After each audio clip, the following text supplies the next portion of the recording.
Welcome back to another episode of the Tracy Take. Today we are talking about the New York Football Giants. It's going to be a fun one. But before we get into it, please hit that subscription bell and to get, well, I don't know, just like for us.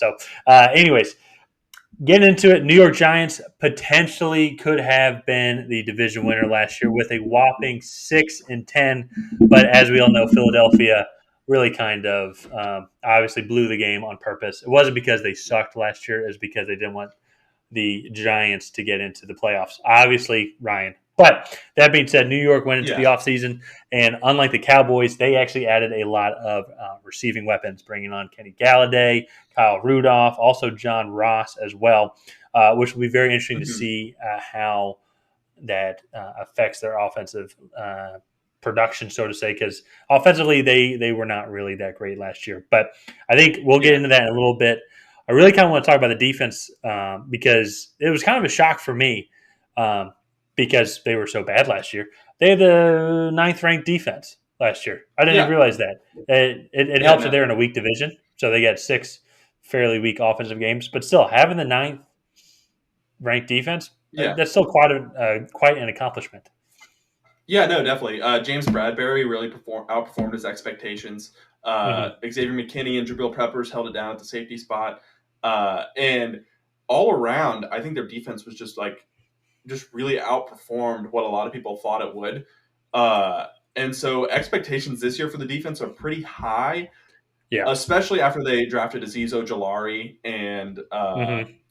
Aaron Robinson out of UCF to kind of come in and Yep. help. I guess add depth. They're hoping Azeez Ojulari adds more than just depth and actually can carve out a role. Maybe get a few sacks this year. He was a guy that Yeah. I think you and I were both really high on coming into the draft process. Yeah. But I also will say too, they had the ninth ranked defense and their pass rush was average last year. Their pass rush Yeah. was not really that great. It was mostly the secondary and that was able to kind of hold it down. So Yeah. I I have high Mm-hmm. hopes for this defense. I think that they could definitely be better. I don't know how much better because once you get inside that top 10, it's kind of hard to move up more. But Yeah. no, I'm very excited for this defense. They have the second best defense in this division, in my opinion. Mm-hmm. I still think Washington has them beat just off of pure talent, but uh, Oh, absolutely. I'm Yeah. excited. Yeah. I'm excited to see it. So Well, and I'm really looking forward to it because if I'm not mistaken, the Giants run a 3-4, and a lot of their sack production last mhm, year came from Leonard Williams. So I think drafting Elise, mhm. Elise or Aziz. Aziz. Aziz, sorry, my handwriting is awful. But Aziz Ojulari, I believe, would probably line up on the opposite side of him in an edge role. He can drop back into coverage, or he can rush the Mhm. quarterback. In college, he was able to easily do both. And I would have him as a day one starter now. I think you draft him Yeah.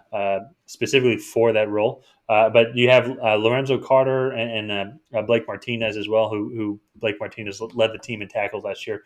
Mhm. And I believe Tay Crowder will also be Yeah. the fourth starter. But they have a pretty deep linebacking core. They have Devontae Downs. They got Afide Odenigbo from Minnesota, who's bringing over 3.5 sacks, and also Ryan Mhm. Anderson as well is there. So that being said, and as you mentioned, the secondary performed really well also, and they brought over Dory Jackson to help kind of solidify that CB2 spot.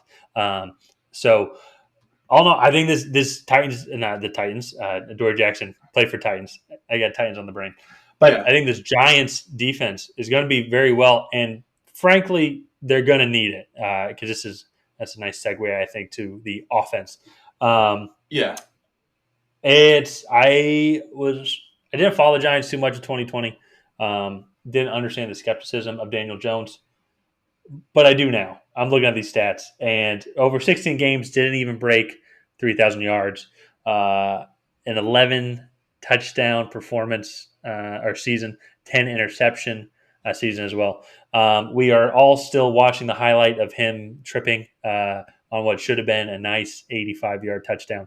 Not to say that Yeah. is, I would say, like an indicator of how bad his performance was. But I would almost say that it is kind of just a nice little symbolism for kind of how his season went last year. It felt like some of it's not all of his fault, but he does have weapons that he should be able to throw to Sterling Shepard and Darius Slayton, as well as Evan Ingram for last year. Now, Evan Ingram had an okay season last year, only 654 yards with 1 touchdown. For a tight end, that's not that bad. But they did add on a lot of pieces, which I think will help them out. Obviously, drafting Kadarius Toney with their first overall pick.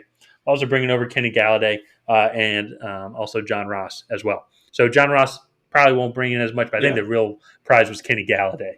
I think that's going to add a nice depth Yeah. piece and a nice kind of versatile option, I think, to this offense.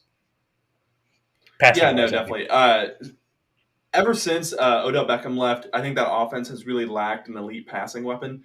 Mm-hmm. And Kenny Golladay, I think, brings that. I mean, he's a big physical wide receiver that can get deep on corners. He can catch back shoulders. And I think he brings that presence, a similar presence to what OBJ used to bring to this Giants offense. Now, for me, the big concern is that offensive line. Yep. So Saquon Barkley got hurt last year, but I don't really know how much that the run game can really improve. I know Saquon Barkley is uh, top 3 running back in the league, no question, but losing Kevin Zeitler and Cameron Fleming on the offensive line is not good, and they didn't really do anything to replace it. Mm-hmm. And so for me, that's worrisome. And especially to me, this is a really big year for Daniel Jones. I mean, this is kind of he's in a make or break situation where if he doesn't perform this year, the Giants have to go back and find somebody that can. They have to draft another Yeah. guy or bring in a veteran. And honestly, it's kind of looking that way. I hope Daniel Jones can get it together, and hopefully an improved receiving core can kind of help him do that. But Mm-hmm. uh, it's going to be really tough behind this offensive line, especially in a division with Washington, where they have Chase Young, with the Philadelphia Eagles, who love to rotate in linebackers and bring blitzes, and the Dallas Cowboys with DeMarcus Lawrence and a revamped young defense that's going to be hungry to get after the quarterback. So Yeah. I really think that the Giants will struggle offensively, even with all these additions, just because their offensive line, I feel like, is not going to be good.